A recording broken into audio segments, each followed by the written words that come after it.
Edition of our English Prime News over Cameroon television in the Queen's language. We begin right away with the headlines.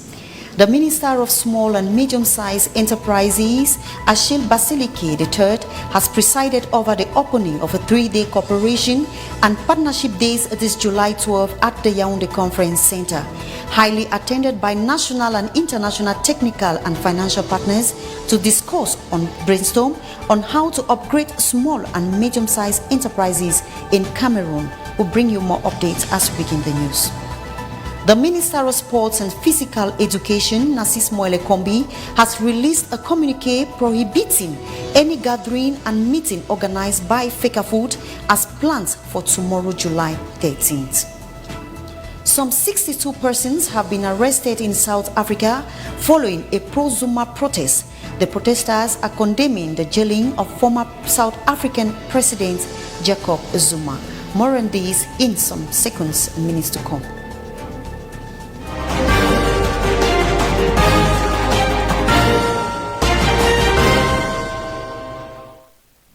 You're welcome. Thanks for joining us for the 6 p.m. Prime News. After a Fcfa call for a General Assembly to hold tomorrow, Tuesday, July 13, the Minister of Sports and Physical Education, Narcisse Moelle-Kombi, has prohibited the Federation from meeting.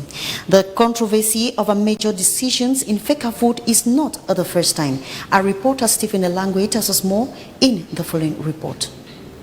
Months after his elections into office, the Court of Arbitration of Football cancelled the elections and made Sedum Bombonjoya president of the Cameroon Football Federation. And FIFA could only react by maintaining him as interim president until the next elections. Another polemic situation came up when Fcfa delved into contrastive ideas with the Cameroon Professional Football League on who is to decide what happens in the professional football sector in Cameroon. It was a long tussle between Sedum Bombonjoya and General Pierre Semenge. July 8, 2021, Professor Narcisse Moelle-Kombi, Minister of Sports and Physical Education, released a communique that prohibits Fcfa's July 13 envisaged General Assembly, declaring it unpermitted. At the same time, the divisional officer of Yaoundé 3 has forbade the Federation from meeting. Eyes are up and expectations are high as to what tomorrow holds for Fcfa, as the institution has not given official response to the banning of its General Assembly. International football law defines Fcfa, however, as an independent body, only answerable to CAF, FIFA and CAS. Tomorrow will decide a corner of the dice that will face the sky, as no one knows whether or not Fcfa will obey the sports minister and the divisional officer. Still in connection with the issues of Fcfa, we've been joined in the studio by our Director of Information, Tabby Clarkson. So you're welcome. Good evening to you, Anna. Yeah, we wish to find out from you what are the recent developments at Fcfa. The developments are clear, and Umeko will the General Assembly of Fcfa hold tomorrow or not?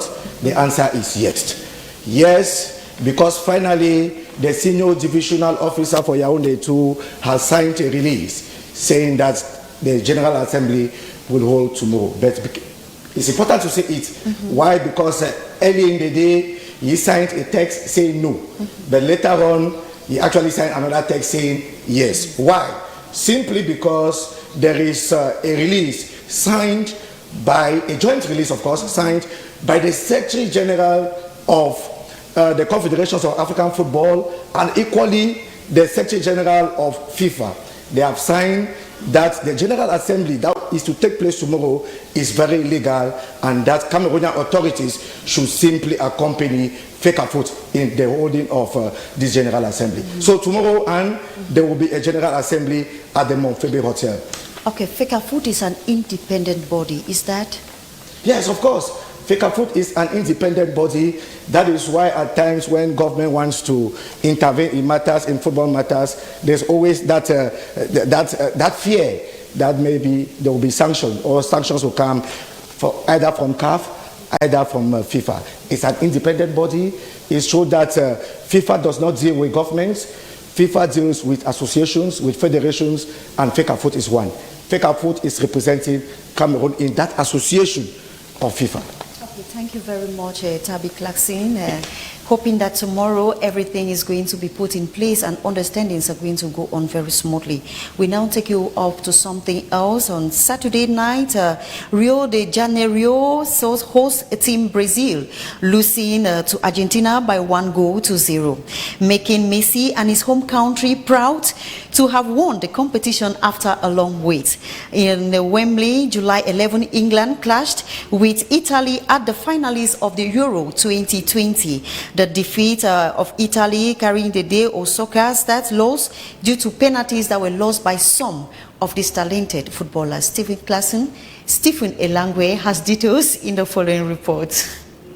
Italy clinched its first major title for 15 years with a penalty shootout win over their very feared opponent England. At 1 minute 59 seconds of play, English striker Luke Shaw netted the first home goal, which will only be equalized by Italian Leonardo Bonucci in the second half of play. For the remainder of the match up to the extra time, no team was brave enough to strangle the other out of the finals. Penalty kicks were therefore the last resort. English fans suffered a heartbreak at Wembley, June 11, as Marcus Rashford, Jadon Sancho and Bukayo Saka all missed penalties. At the end, it was no more it is coming home, but it is going Rome. Elsewhere in the Southern American continent, the tight, long-awaited clash between Messi's Argentina and Neymar's Brazil saw the Argentinians beating Brazil 1-0, thanks to the early goal of Angel Di Maria in the 22nd minute of play. This virgin goal safeguarded a win for Messi and his home country, who have long trekked for such a title. Argentina beat Brazil at home in Rio de Janeiro, a win that threw Neymar into extreme sadness with the inability to win the Copa America for his team. Brazil and Argentina's old-time rivalry was amplified by Messi's competitive friendship with Brazilian international soccer star Neymar Jr. Both Euro 2020 and Copa America ended with home teams England and Brazil losing against Italy and Argentina respectively.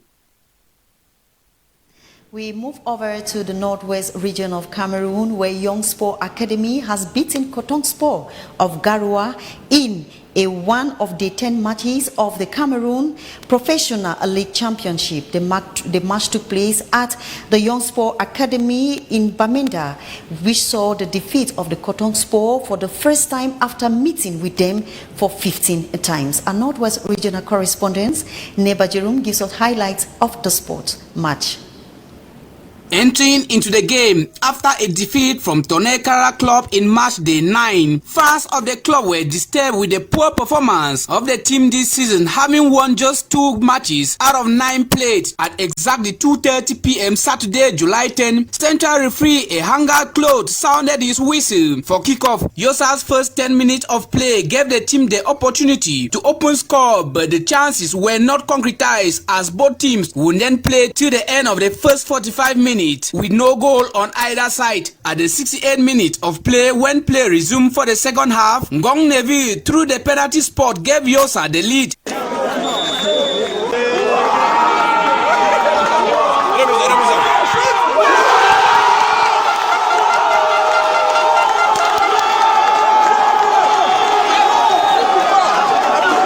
Both teams would then play to the end of the encounter, with Yosa beating Cotton Sport of Garoua for the first time after playing 15 matches, losing 7 and drawing 7. We are not happy with our position. We are not happy with our position. So we came into this game looking to just give all, do everything to pick up 3 points.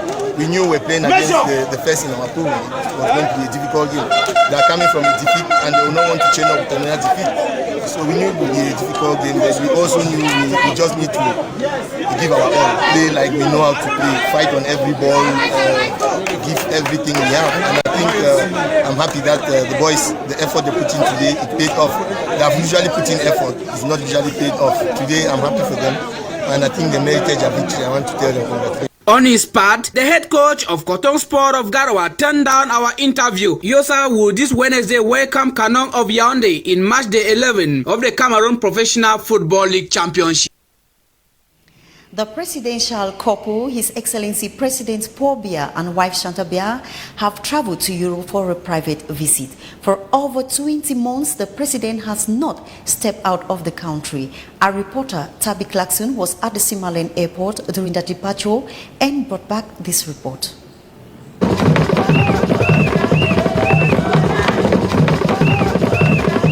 Traditional dance groups, majority of the militants of the CPTM party were present this Sunday afternoon at the Yaoundé Simalen International Airport to bid farewell to President Paul Biya and wife Chantal Biya, who are traveling to Europe for a private visit. The presidential couple was received by the President of the Senate, Maxenyat Jifinji, the President of the National Assembly, Kavayege Jibril, Prime Minister Joseph Zongute, and other personalities were at the airport. President Biya granted an audience to Prime Minister Joseph Zongute, to the Minister of State, Secretary General of the Presidency, Ferdinand Gongo, and the Director of the Civil Cabinet, Samuel Mvondo Ayolo. His wife Chantal, in separate audiences, also received some women who also came to bid her farewell. President Biya is going out of the country after spending over 20 months without a trip abroad. His going out is no doubt to work for the interest of the nation and the Cameroonian people.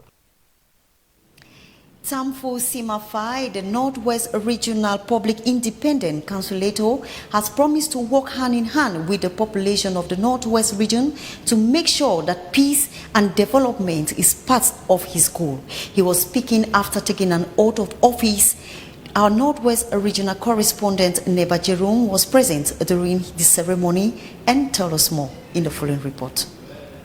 Appointed in a presidential decree on June 10, 2021, Mr. Tamfo Simon Fai has taken office as the Northwest Public Independent Councilor for the Regional Assembly. I, Tamfo Simon Fai, do solemnly swear that I will loyally and faithfully execute with probity, impartiality, and independence the duties of public independent conciliator entrusted to me, that I will uphold professional secrecy, and that I will fulfill in everything I do the obligations they impose on me.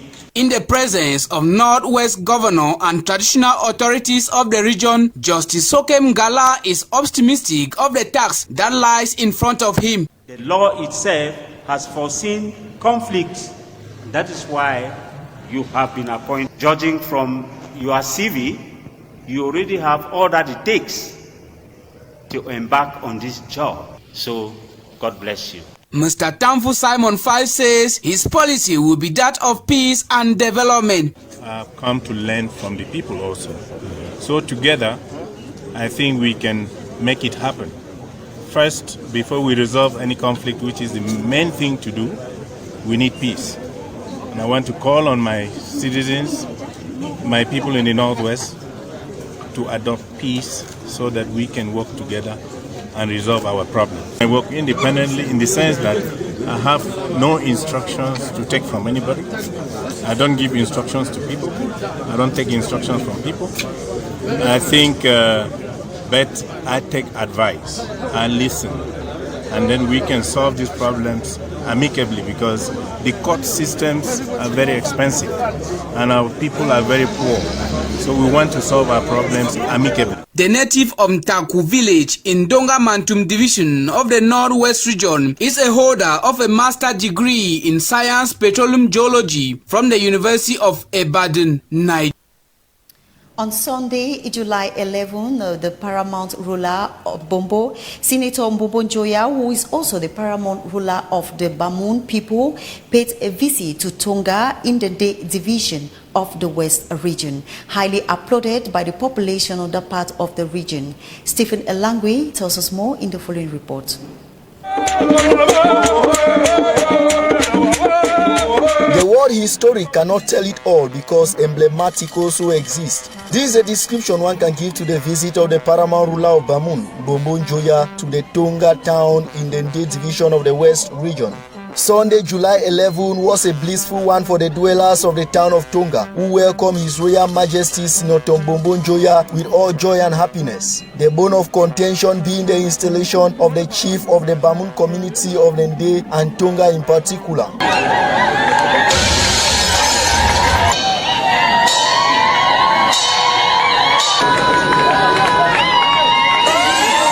Sultan Joya of Bamun received a welcome Pakomle Zod as his people, the Bamun and those of Tonga, share identical cultural practices and traditional values and valors. The ties between the two communities cannot go unnoticed because of its historical strength. On his return, certainty surrounded the fact that the ties and collaboration between the Bamun and the Tonga communities will remain intractable and unbreakable. See, such link and ties can be found right down in the memory lane of history.